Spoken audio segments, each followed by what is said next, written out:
teman-teman. Next, oke. Jadi di sini grup 3 beranggotakan.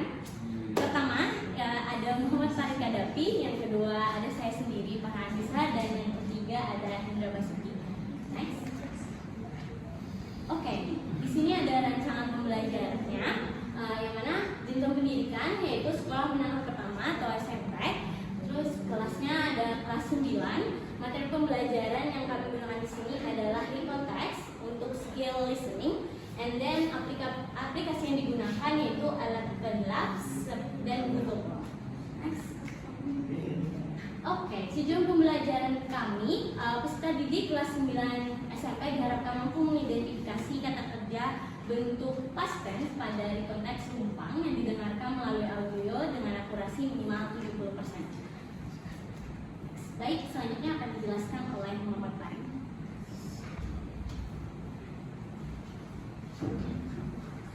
Oke, saya akan menjelaskan tentang Eleven Labs. Jadi Eleven Labs ini adalah AI yang kami gunakan pada asesmen yang akan kami bikin. Eleven Labs ini adalah sebuah AI yang bisa digunakan untuk menghasilkan suara. Suara di sini itu bisa diatur sedemikian rupa sesuai dengan keinginan kita.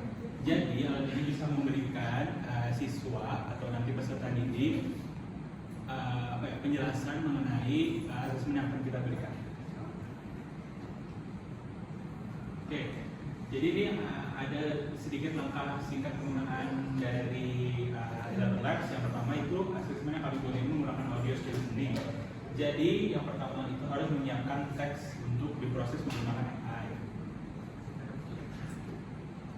Oke, yang kedua, setelah kita menyiapkan teksnya, kita harus menentukan bagaimana teks tersebut akan digunakan. Maksudnya asesmennya itu dalam bentuk apa. Nah, pada asesmen yang kami bikin atau yang kami buat, kami memilih teks penumpang sebagai asesmen untuk peserta didik.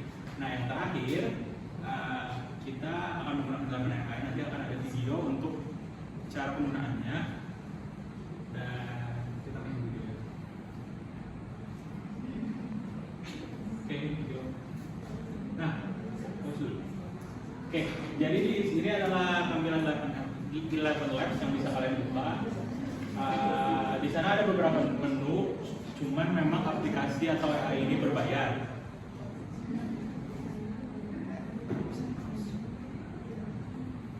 Nah, di situ kan ada text to speech, jadi kalian bisa menambahkan teks di situ. Di sini ada pilihan voice-nya, terus ada modelnya dan stability dan segala macam. Jadi kalian juga akan diberikan opsi di sini, kayak seperti contohnya tell story, listen to joke, narrate dan lain-lain. Nah, ini adalah teks yang kami gunakan untuk membuat audio di Eleven Labs. Jadi setelah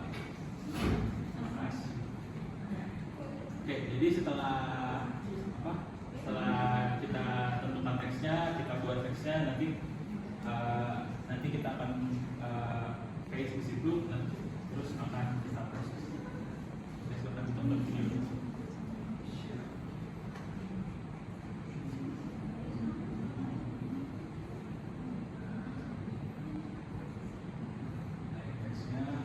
Teksnya memang belum numpang karena ini untuk audio yang digunakan.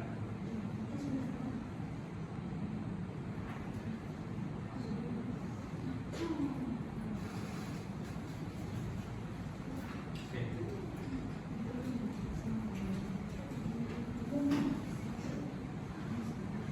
Kita copy, terus kita paste di tempat yang sudah disebutkan. Nah, setelah itu kita bisa memilih beberapa speakers yang disediakan oleh AI ini. Jadi kalian bisa memilih tuh narasi yang akan diberikan itu seperti apa. Apakah mereka seperti karakter seseorang, ataupun mereka seperti membacakan narasi, atau juga seperti pembaca berita yang ada di televisi pada biasanya.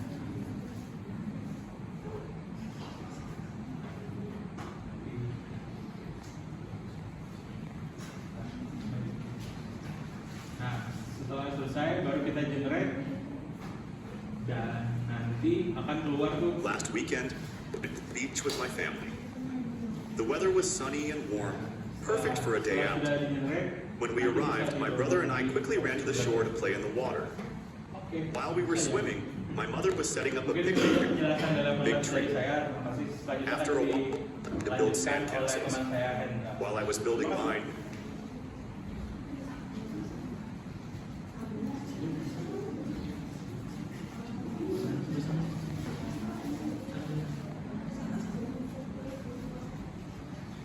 Oke, selanjutnya aplikasi yang kita gunakan adalah Google Form. Oke, Google Form sendiri adalah alat gratis dari Google yang digunakan untuk membuat formulir online, survei, dan kuis dengan mudah. Dalam konteks pembuatan kuis, Google Form menyediakan fitur-fitur yang memungkinkan membuat kuis untuk. Nah, di sini ada fitur-fitur yang ada di dalam Google Form. Yang pertama adalah mendesain pertanyaan, karena seperti yang kita ketahui Google Form di sini adalah untuk assessment. Nah, ini sangat cocok karena Google Form sendiri adalah salah satu situs atau aplikasi yang digunakan untuk mendesain pertanyaan. Yang kedua, menambahkan poin dan jawaban benar. Nah, ini adalah yang berkaitan dengan assessment dan dapat dikoreksi secara otomatis dan mendapatkan nilai secara langsung. Oleh karena itu, di sini kita dapat menambahkan poin dan jawaban benar. Nanti untuk lebih jelasnya nanti akan dijelaskan oleh pemateri selanjutnya. Nah, selanjutnya adalah menyertakan multimedia. Nah, di Google Form kita dapat menyisipkan multimedia seperti foto dan juga video. Selanjutnya, untuk yang memberikan umpan balik otomatis dan menganalisis hasil nanti akan dijelaskan oleh pemateri selanjutnya di slide selanjutnya. Oke, next. Nah, untuk langkah penggunaan sendiri nanti kita akan trial secara langsung ya. Nah, untuk secara garis besar itu terdapat 4 cara penggunaan. Yang pertama masuk Google itu, atau kalian yang sudah pernah masuk atau membuat Google Form mungkin sudah terbiasa. Nah, jadi masuk ke Google atau ketik Google Form. Nanti setelah itu kalian pilih, setelah itu kalian klik dan kalian bisa ubah menjadi kuis dan otomatis perskoran. Selanjutnya kita bisa membuat pertanyaan dari ketikan tersebut dan kunci jawaban, dan selanjutnya Google Form bisa di-set.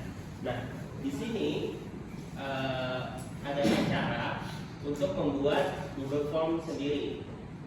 Nah, yang pertama adalah masuk ke dalam Google dan kalian bisa mencari Google Form dan masuk ke dalam Google Form sendiri. Nah, seperti ini biasanya. Nah, di sini nanti kalian bisa masuk ke Google Form. Sebenarnya tampilannya tidak seperti ini, tergantung dari device kalian. Biasanya ada langsung mengetik Google Form, nanti langsung masuk ke Google Form-nya. Nah, selanjutnya kita bisa membuat pertanyaan dari Google Form di sini. Nah, ini adalah sesuka hati kalian. Kalian bisa membuat seperti apa bentuk tulisan atau pertanyaannya. Nah, kalau kita sendiri, kita memberikan sebuah teks, yang mana teks tersebut adalah teks rumpang yang harus dilengkapi dengan menggunakan listening. Nanti di sini kalian bisa klik inilah teks untuk menambahkan teks. Nah, untuk pertanyaan nanti kalian bisa mengklik ini. Nah, di sini ada pilihan. Pilihannya bisa multiple choice atau jawaban yang singkat, karena kita adalah untuk membuat siswa mengetik atau menulis jawaban dari teks rumpang, maka kami memilihnya adalah short answer ya di sini. Nah, di sini seperti yang saya sudah sebutkan sebelumnya, itu ada kunci jawaban. Jadi di setting nanti kalian bisa make this a quiz. Nah, di sini juga bisa disetting, bisa langsung penskoran secara langsung atau nanti manual oleh guru tersebut. Nah, setelah kalian sudah bisa men-setting, kalian bisa men-share-nya ya ke siswa. Jadi seperti itu tahap-tahap untuk membuat Google Form. Selanjutnya akan akan dijelaskan oleh Kak Farah.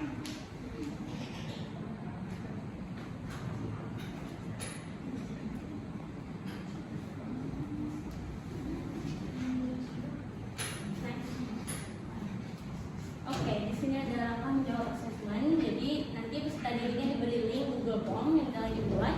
Kemudian peserta didik mengisi biodata. And then guru memutar audio dari hasil AI tadi yang menggunakan alat pembalas itu. Lalu peserta didik diminta melengkapi teks rumpang dengan mengisi di Google Form yang tersedia itu sambil mendengarkan audio yang dibuat dari alat pembalas tadi. Next, oke.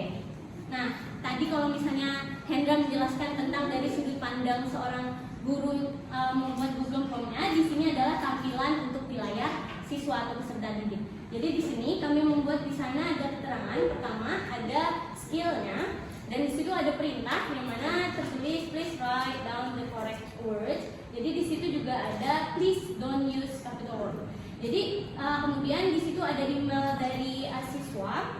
Di situ kami meminta itu siswa itu bisa memilih untuk di-record atau tidak jawabannya. Jadi di sini juga kami menyediakan biodata untuk siswanya sendiri, ada nama, kelas, dan juga ini secara otomatis adalah teks dari audio yang hendak didengarkan siswa, yang mana teksnya sudah dalam format rumpang. Kalau misalnya di audio tadi masih dalam a whole text atau teks secara menyeluruh, di sini sudah ada teks rumpangnya. Jadi di sini juga ada tersedia kolom di mana siswa akan menjawab soal. Di sini ada 10 soal. Ini contohnya yang belum ada jawabannya 1, 2, 3, 4 sampai 5. And then di sini nanti ketika siswanya sudah menjawab semuanya, seperti yang tertulis di sini, tidak ada capital word karena di perintahnya tidak pakai capital word juga. Terus kemudian siswa diminta untuk mensubmit. Next. Baik, ketika sudah disubmit nanti bakal keluar seperti ini di tampilan siswa. Di situ ada lihat skor. Nah, jadi nanti skornya itu muncul di ujung sini. Di sini ada skor siswanya, yang mana ini nama siswa, kelas, dan ini jawaban benar. Nah, tadi seperti yang Hendra katakan bahwa pengoreksian itu secara langsung di sini sudah ada, bahwa yang bertanda hijau itu correct answer. Kalau misalnya ada jawaban yang salah, dia akan berwarna merah di sini, terus ada tulisan silang. Next. Nah, karena tadi di tampilan siswa, kemana masuknya nilai siswa? Tadi kan karena kita pakai Google Form, secara otomatis feedback itu langsung masuk pada guru.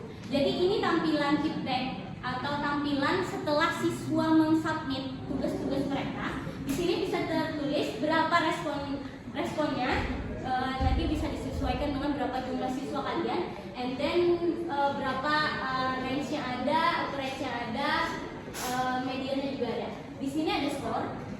Ini email dari siswa tadi menunjukkan skornya berapa dan kapan waktu rilisnya atau kapan waktu siswa itu mengumpulkan tugasnya. Di sini juga ada respon dari siswanya itu, jawaban-jawaban siswanya. Next. Baik, mungkin itu saja dari kelompok kami. Sekarang kita masuk ke sesi tanya jawab. Apakah ada yang ingin bertanya? Ya, silakan Rifani Eri Susanti.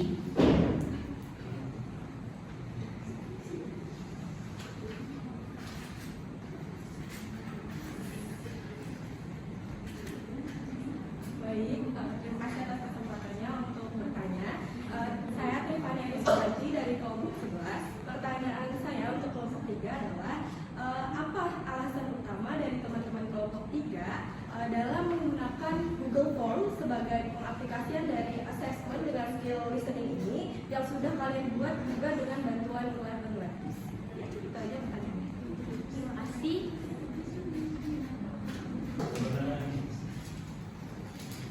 Oke, saya akan menjawab pertanyaan dari saudara Fani. Nah, jadi apa alasannya kami memilih Google Form?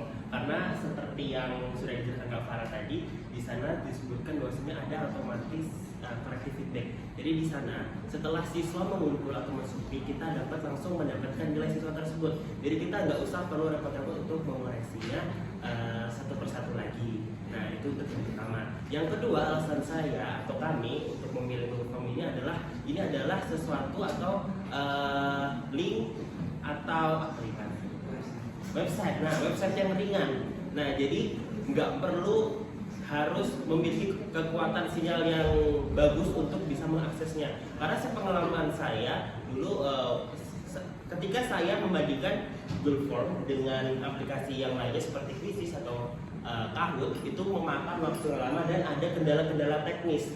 Jadi untuk meminimalisir untuk kejadian tersebut, saya lebih menggunakan Google Form untuk membuat sesuatu asesmen yang dapat secara langsung mendapatkan otomatis skor seperti itu.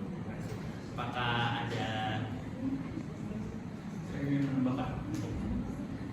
menambahkan sedikit mengapa kami menggunakan Google Form. Jadi asesmen atau skill yang kami dapatkan itu adalah listening. Nah, mengapa menggunakan Google Form? Hal ini karena kami menyesuaikan dengan asesmen yang kami pilih. Kami memilih teks rumpa untuk sebagai asesmen yang akan kami buat. Nah, mengapa memakai Google Form? Karena untuk Google Form ini adalah yang aplikasi yang paling mudah untuk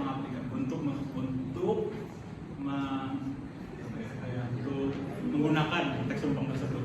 Jadi tidak perlu ribet-ribet untuk memilih aplikasi atau yang lain. Itu saja sih kalau dari saya. Bagaimana untuk saudari Tripadi, apakah ada yang ditanyakan lagi atau kalau jawabannya ada yang kurang begitu? Sudah cukup, Terima kasih. Baik, terima kasih rekan-rekan yang sudah menjawab dan yang sudah bertanya. Baik, di sini kami akan memberikan kesimpulan dari kelompok kami bahwa aplikasi Google Labs dan Google Form dapat digunakan sebagai aplikasi yang dapat mempermudah guru dalam memberikan asesmen kepada peserta didik, terkhusus untuk asesmen dalam pembelajaran skill listening. Baik, mungkin itu saja yang bisa kami sampaikan dari grup 3. Salah dan hilaf kami mohon maaf. Terima kasih. Wassalamualaikum warahmatullahi wabarakatuh.